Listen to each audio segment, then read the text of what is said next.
Assalamualaikum warahmatullahi wabarakatuh. Oke, Mimin lanjutkan ceritanya, tapi seperti biasa bantu dulu tekan tombol like dan berkomentar. Terima kasih Tuan dan Nona. Lanjut. Senin, tanggal 29 Januari tahun 2024, melarikan diri dengan utuh. Bab 7311 sampai bab 7315. Mendengar kata-kata Wu Feiyan, Wu Tianlin terkejut dan berseru, "Tuan Ying, Anda, mengapa menurut Anda begitu?" Wu Feiyan berkata, "Karena dia telah membunuh Paman Chang Seng dan menyaksikan kematian Paman Chang Seng, jadi dia tahu, kita tidak bisa memberi Paman Zongyong kesempatan untuk mati. Kita harus membunuh Paman Zongyong dengan satu serangan. Oleh karena itu, dia akan menggunakan metode alternatif seperti itu untuk membunuh orang." Setelah mengatakan itu, Wu Feiyan menambahkan, "Saya benar-benar tidak menyangka itu dia ternyata seperti hantu.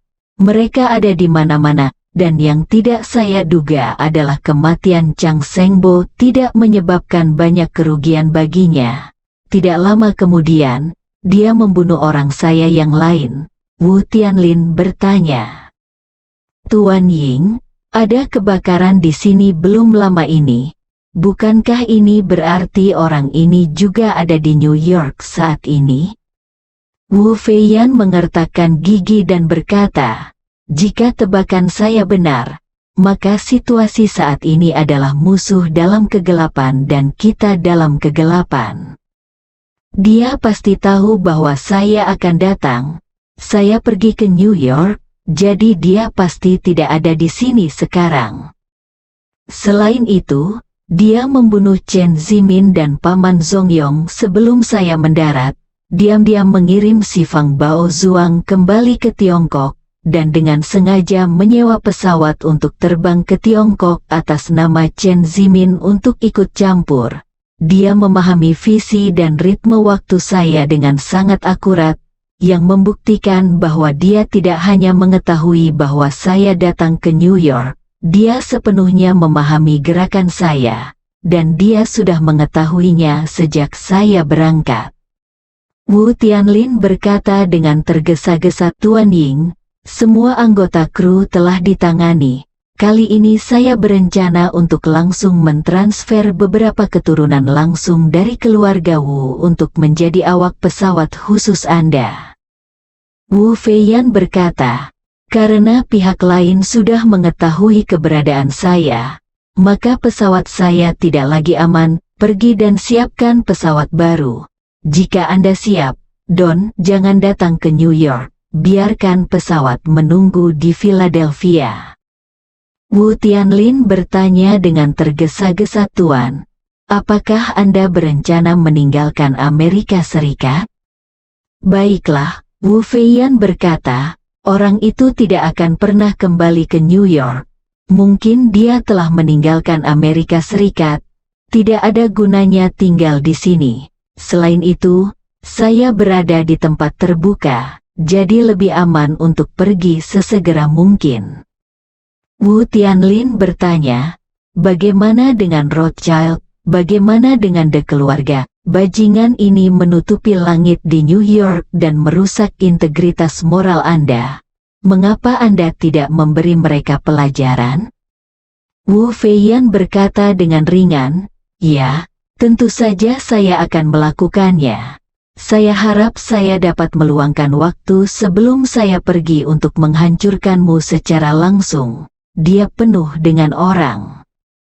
Setelah mengatakan itu, Wu Feiyan menambahkan, "Namun, Anda juga telah melihat pengaruh mereka di Amerika Serikat. Sangat mudah untuk membunuh mereka untuk kesenangan sementara. Tetapi setelah membunuh mereka, mereka kemungkinan besar akan menjadi musuh bebuyutan pemerintah AS. Kita tidak bisa jika Anda memprovokasi pemerintah yang begitu kuat. Anda harus mencari tahu perlahan-lahan."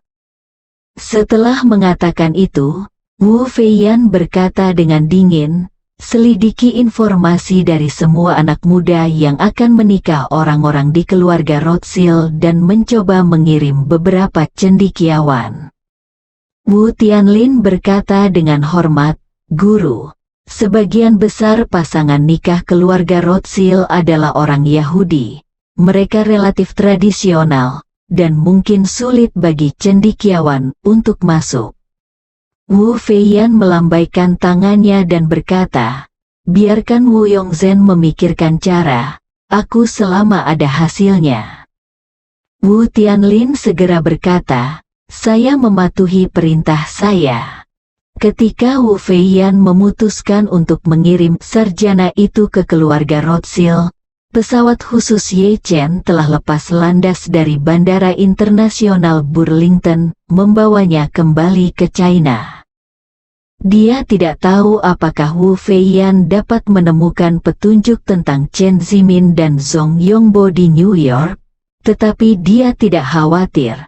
Bahkan jika Wu Feiyan dapat menemukan bukti bahwa keduanya terbunuh, mustahil menemukan mayat mereka, apalagi apapun yang berhubungan dengan mereka, petunjuk tentang dia. Jika mereka menemukan petunjuk bahwa keluarga Rothschild telah mengirim orang ke tempat kejadian untuk menghancurkan bukti, maka keluarga Rothschild mungkin akan mendapat masalah besar. Namun, Ye Chen tidak merasa bersalah tentang hal ini, karena dia tahu betul bahwa keluarga Rothschild sama sekali tidak bersalah. Jika mereka tidak berusaha sekuat tenaga untuk menemukan Zhou Liangyun, bagaimana mereka bisa ada hubungannya dengan Po Qinghui? Semuanya hanya salah mereka sendiri. Bagi Ye Chen, perjalanan ke Amerika Serikat kali ini penuh dengan imbalan. Dia menyelamatkan Zhou Liangyun, mengirimnya kembali ke Sifang Baozu, dan membunuh Chen Zimin dan Paman Zongyong. Chen Zimin adalah musuh terbesar keluarga An, dan Paman Zongyong adalah Earl terakhir Wu Feiyan sekarang setelah keduanya tersingkir. Ini merupakan kerugian besar bagi Po Qinghui. Satu-satunya orang yang masih bisa membuat Ye Chen merasa terancam dengan pertemuan Po Qing saat ini adalah tiga tetua yang hendak membuka istana Niwan, selain Wu Feiyan sendiri. Ye Chen tidak terburu-buru untuk terus berperang gerilyawan dengan Po Qinghui. Dia merasa sekarang adalah kesempatan baik bagi kedua belah pihak untuk melakukan gencatan senjata sementara. Wu Feiyan tidak berani terlibat di Tiongkok. Setelah dia kembali, dia bisa pelajari dengan damai kata pengantar Sutra 9 Misteri di Jinling, dan pada saat yang sama, pelajari album foto yang ditinggalkan ayahnya untuk melihat apakah ada petunjuk lain. Terlebih lagi, Tiongkok sekarang aman. Ye Chen merasa sudah waktunya istrinya Xiao Churan pulang. Dia meminta Fei Kexin untuk mengundangnya ke Amerika selama berhari-hari, dan dia sangat merindukannya. Jadi, dia menggunakan jaringan satelit di pesawat khusus untuk melakukan panggilan WeChat ke Fei Kexin.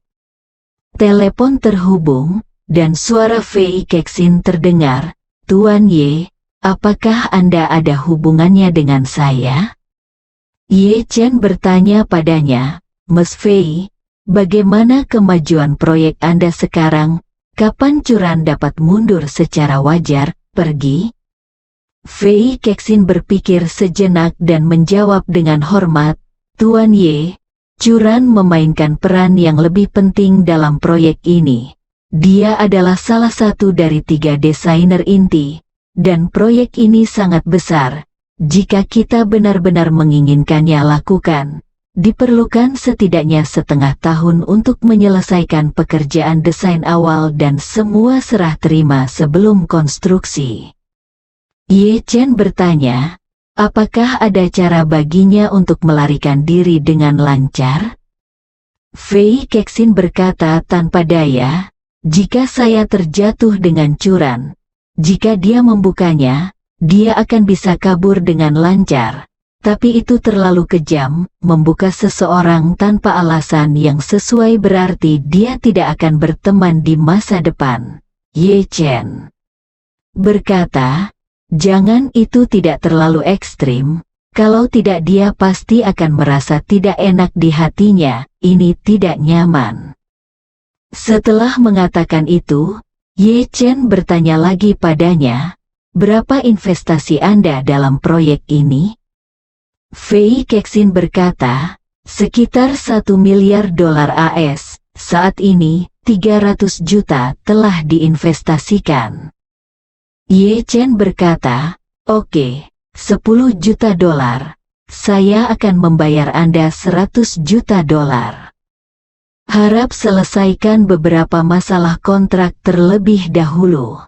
Anggap saja ada sengketa hukum atas tanah tersebut. Prosedur akuisisi, saat ini, proyek perlu dihentikan sementara hingga tim hukum menindaklanjuti dan menyelesaikan perselisihan sebelum dapat dilanjutkan. Kemudian Anda dapat menangguhkan sementara proyek tersebut, hentikan dan biarkan curan kembali ke Jinling terlebih dahulu, lalu Anda dapat memulai kembali lakukan ketika waktunya tepat. Jika waktunya tiba, Anda dapat maju ke depan dan memintanya untuk terus membantu Anda menyelesaikan proyek ini. Saya akan membiarkan curan menolak dengan sopan. Dalam pandangan Ye Chen, pekerjaan itu sendiri adalah ini seperti bekerja keras, kalau begitu memudar, dan akhirnya melelahkan diri sendiri. Ketika Anda pergi membantu teman dalam suatu proyek, tentu Anda ingin menyelesaikannya sekaligus. Namun, jika ada yang tidak beres di tengah-tengah, Anda harus kembali dulu, dan energi ini akan hilang. Santai saja. Dan kamu bisa melakukannya sendiri. Minta Fei Kexin untuk menghentikan proyek untuk waktu yang lama, dan kemudian tiba-tiba memulainya setelah istrinya Xiao Churan memiliki lebih banyak hal yang harus dilakukan. Akan sulit bagi istrinya untuk pergi meskipun dia ingin. Selain itu, Fei Kexin meminta bantuan Xiao Churan atas nama darurat. Setelah proyek ditangguhkan, dia akan memiliki cukup alasan untuk menyelesaikannya secara perlahan. Pada saat itu, apakah Xiao Churan dapat membantu atau tidak akan terlalu penting. Ketika Fei Kexin mendengar solusi Ye Chen, dia segera berkata, Tuan Ye terlalu sopan. Uang kecil ini tidak berarti apa-apa bagi keluarga Fei. Pertama-tama saya akan mencari alasan yang masuk akal untuk menunda proyek tanpa batas waktu. Kapan Anda harus datang kembali ke Amerika? Saya akan memulai kembali. Ye Chen tercengang ketika mendengar ini, dan tanpa sadar ingin menolak. Tetapi setelah memikirkannya dengan hati-hati, sangat tidak mungkin untuk mengatakan hal semacam ini. Jika situasi serupa terjadi lagi di masa depan, tempat Fei Chen akan Kexin benar-benar merupakan pilihan yang baik untuk mendiami istrinya. Jadi dia tidak ingin menghalangi jalan ini sepenuhnya. Jadi, dia berkata, kalau begitu saya serahkan pada Nona Fei untuk menanganinya. Fei Kexin tersenyum dan berkata, Tuan Ye, jangan khawatir tentang pekerjaan Kexin. Pada saat ini, kuil Jinling Qixia, di kaki utara Gunung Qixia dan di lembah sebelah utara kuil Qixia, terdapat sebuah villa pegunungan yang sangat sepi. Halaman ini milik kuil Qixia, tetapi tidak pernah dibuka untuk umum. Bahkan para biksu di kuil Qixia diberitahu oleh kepala biara untuk tidak mendekatinya tanpa alasan. Saat ini, fajar baru saja menyingsing di Jinling, dan tidak banyak cahaya di pegunungan. Seluruh lembah dipenuhi kabut, dan kicauan berbagai burung bergema di lembah, yang sangat merdu. Di halaman lain, seorang wanita paruh baya yang tak tertandingi sedang duduk bersila di atas kasur di halaman. dengan lembut memutar-mutar manik-manik Buddha di tangannya. Wanita bangsawan ini adalah Ibu Ye Chen, An Chengqi. Pada saat ini, seorang wanita paruh baya dan lanjut usia dengan rambut sangat pendek keluar dari rumah bata biru. Orang tersebut adalah bawahan An Chengqi, Saudari Sun. Saudari Sun datang untuk berdiri di depan An Chengqi dan berkata dengan hormat, "Nyonya, saya baru saja menerima kabar bahwa Tuan Muda telah kembali ke Tiongkok." Oh, An Chengqi membuka matanya dan berkata dengan terkejut, "Si Fang Baozuang sudah baru saja kembali ke Yan Jing. Chener telah kembali sekarang, jadi Peter pasti telah diselamatkan olehnya juga." Saudari Sun berkata, "Ada tanggapan dari bandara bahwa hanya Tuan Muda yang naik pesawat, dan Peter Zhou adalah tidak terlihat seorang." Chengqi berkata sambil tersenyum, "Chener pasti sudah membuat pengaturan. Ratu Nordik Helena mengunjungi Kanada sebelumnya.